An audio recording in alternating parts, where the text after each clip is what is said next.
네, 사회주의, 공산주의로 개헌이 될 것이다. 요 며칠 이런 영상과 글들이 온라인에서 확산됐습니다. 정치권에서도 비슷한 주장들이 나와서 혼란이 컸습니다. 과연 어디까지 사실인지 또 왜 이런 이야기들이 나오게 된 건지 팩트체크해서 확인을 했습니다. 오대영 기자, 앞서 영상을 보니까 좀 자극적인 문구들이 많군요. 네, 대표적인 사례를 몇 가지 보여드리겠습니다. 네. 첫 번째는 1월 2일에 유튜브에서 생방송된 영상인데요. 제목이 공산화 개헌 추진입니다.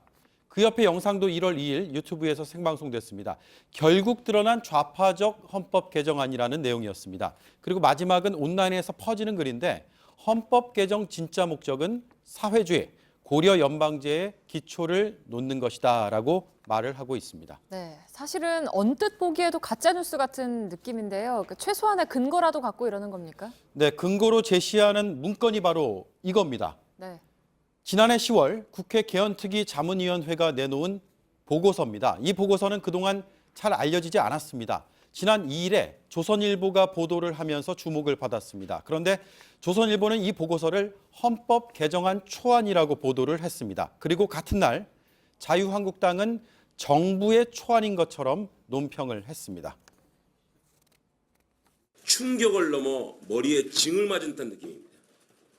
이 정권이 왜 이렇게 국민개헌을 걷어차고 졸속개헌을 밀어붙이려 했는지 이제야 알 것 같습니다. 아마 대한민국을 사회주의 국가로 만들려는 것이 문재인 정부 5년이 하려는 것이 아닌가라는 의구심이 듭니다. 네, 그리고 조선일보는 다음 날 자유한국당의 이 같은 논평을 다시 인용해서 보도했습니다. 네, 그러니까 자문위원회가 낸 보고서가 개헌 초안 그리고 그 다음에 정부 초안으로 잘못 알려지면서 이게 가짜뉴스에 그대로 인용이 된 거군요. 그렇습니다. 특히 이 보고서는 지난해 국회 개헌특위를 거쳐서 최종적으로 발표가 됐습니다. 당시 자유한국당 소속의 의원 8명이 참석을 했습니다. 참고용 의견서라는 점은 공유됐던 사실입니다. 하지만 잘못된 내용과 가짜뉴스가 급속도로 퍼졌고 오늘 자유한국당 위원들이 직접 바로잡았습니다. 자문위원단은 본래 개헌안을 만드는 것이 그 목적도 아니고 그럴 권한도 없는 것이므로 이는 소동에 불과하다. 개헌안을 만들 자격도 없고 부여한 것도 아니다. 네, 그러니까 개헌 초안이 아니다 이렇게 결론을 내면 될 것 같은데 그러면 이 보고서 내용이 사회주의를 추구하고 있다라는 주장은 맞습니까? 가짜 뉴스들이 그렇게 말하고 있습니다. 그 근거로 자유민주주의라는 문구를 삭제하려 한다라는 건데 네. 하지만 문구를 아예 없애는 게 아닙니다. 자유롭고 평등한 민주주의 실현, 또 민주적 기본 질서로 바꾸자는 내용입니다.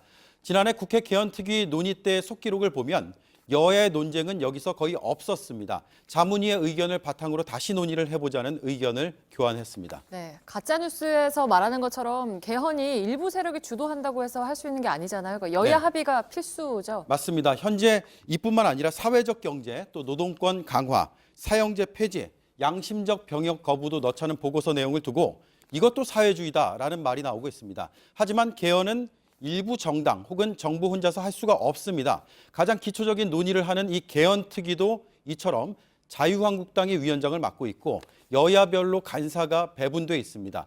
헌법학자들은 개헌을 앞두고는 이런 정치적인 논쟁이 불가피하고 그래서 이를 건강하게 이끌어내는 것이 중요하다고 말하고 있습니다. 하지만 이런 가짜뉴스들처럼 다양한 논의를 이념적 프레임 속에 가두려 할 경우에는 기본권 강화 같은 본질적인 과제를 놓칠 수 있다는 점을 강조하고 있습니다. 네, 팩트체크 오대영 기자였습니다.